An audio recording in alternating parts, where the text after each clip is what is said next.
Assalamualaikum warahmatullahi wabarakatuh. Perkenalkan, nama saya Aulia Fatimatu Zahro dengan NPM 2021 40640518. Di sini saya akan menjelaskan mengenai mata kuliah telaah kurikulum yang bertema tentang perbedaan antara kurikulum Merdeka dan kurikulum K13.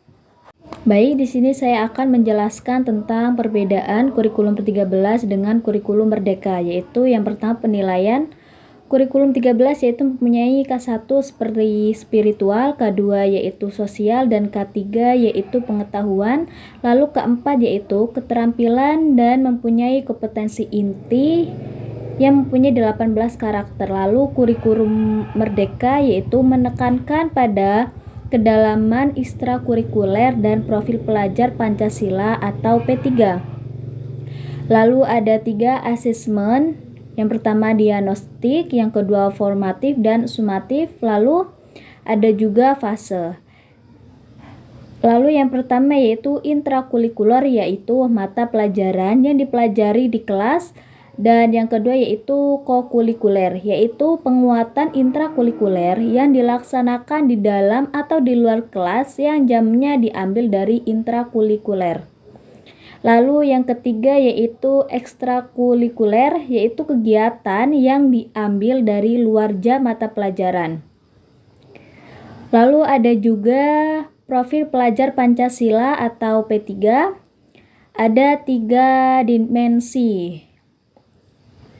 Yang pertama yaitu beriman dan bertakwa, yang kedua berkebinekaan global, yang ketiga bergotong royong, lalu yang keempat mandiri, yang kelima bernalar kritis, dan yang keenam yaitu kreatif.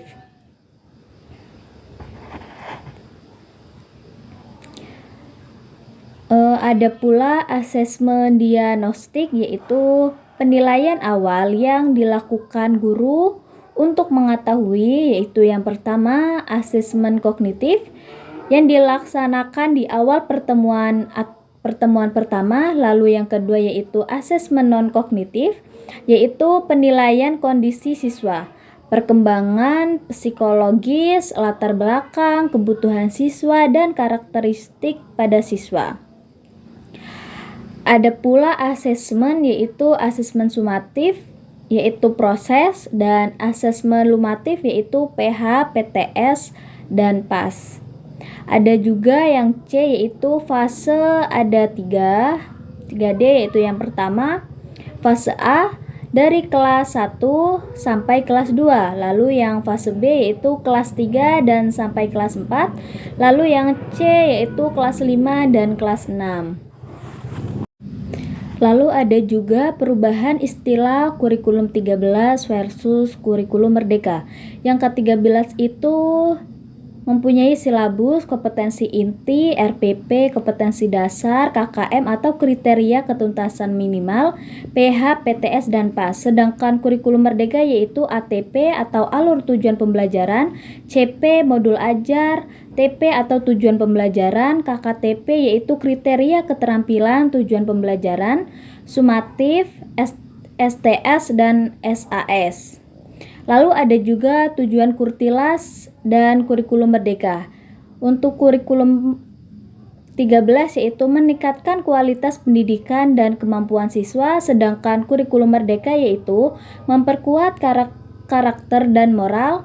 Lalu ada pendekatan kurikulum 13 dan kurikulum Merdeka. Yang pertama yaitu kurikulum 13 pendekatan kompetensi, sedangkan kurikulum Merdeka yaitu pendekatan karakter dan keterampilan. Lalu ada juga penilaian kurikulum 13 dan kurikulum Merdeka. Yang pertama yaitu kurikulum 13 menekankan penilaian akademik yang terstruktur. Lalu yang kedua yaitu kurikulum Merdeka menggunakan penilaian non-akademik. Ada pula pelaksanaan kurikulum 13 dan kurikulum Merdeka, yaitu yang pertama kurikulum 13 lebih terstruktur dan memiliki pedoman yang jelas, sedangkan kurikulum Merdeka yaitu lebih fleksibel dan memberikan kebebasan kepada guru untuk mengembangkan pelajaran.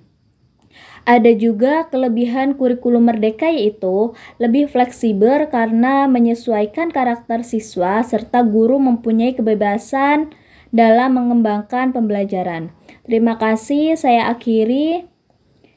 Billahi taufiq wal hidayah. Wassalamualaikum warahmatullahi wabarakatuh.